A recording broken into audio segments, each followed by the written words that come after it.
محترمو تاسو د دې کس دا خبرې واورئ د دې نه پس زه بیا ستاسو سره یو څو خبرې کوم. که چا دا ثابته کړي چې مولوي فضل الرحمن عالم دی زه صحافت پرېږدم.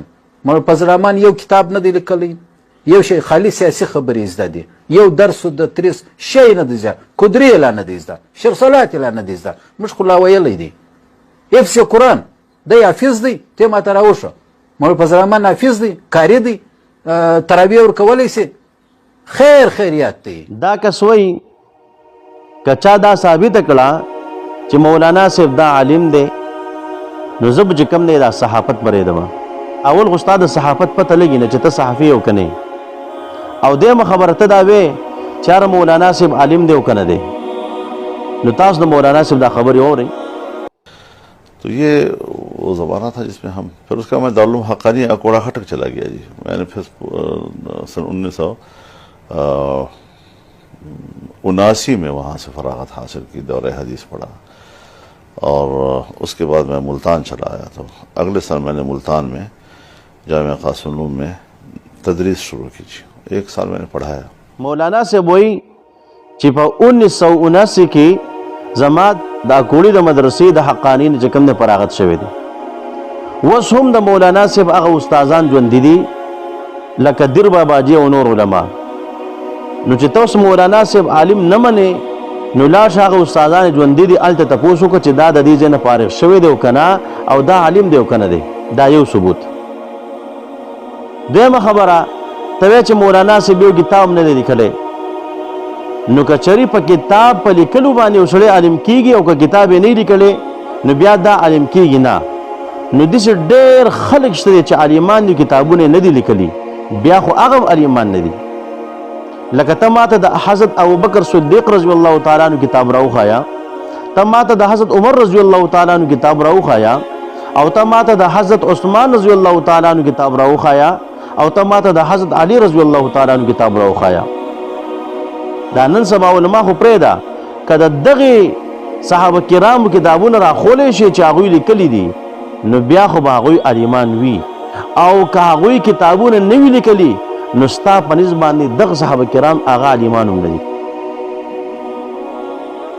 بله خبره تا دا کړې ده چې دا مولانا صاحب چې کوم دی هر چا د تراویح کولی شي. تاسو د مولانا صاحب چې کوم دی دا ویډیو وګورئ.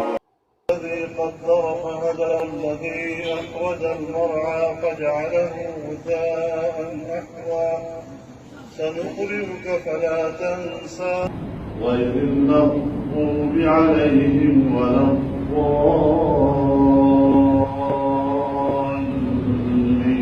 الضالين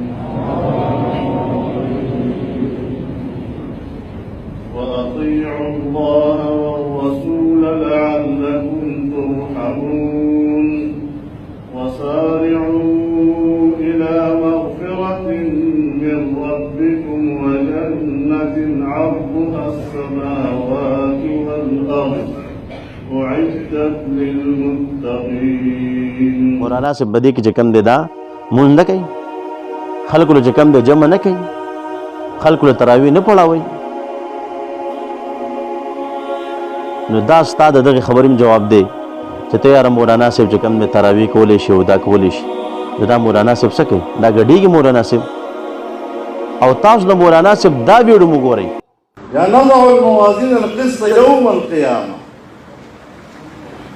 یا تو لام زائد ہے یا تعلیلیہ ہے یا توقیفیہ.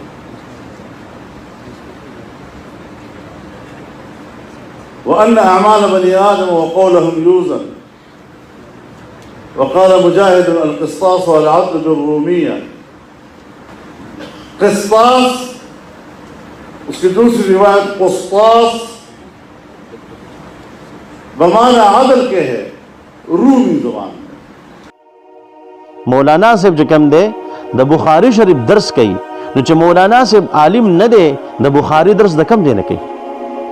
نو دغه کس ته زما دا درخواست دی چې د نن نه پس به په لاس کې دغه بالپن او دا قلم نه ساتئ، او د نن نه پس به چې کوم دی د صحافت نوم په خوله باندې نه اخلئ، نه به د صحافت کار کې. اول خو ته ما ته صحافي ښکاریم نه، کته صحافي دا میتا د ثبوتون درکړه مهرباني وکړه د صحافت دا نوم او دا قلم بالکل وجکم د لاس نه لري کې الله رب عزت مونږ د علماو د بے عزتۍ نه وساتي وما علينا الا البلاغ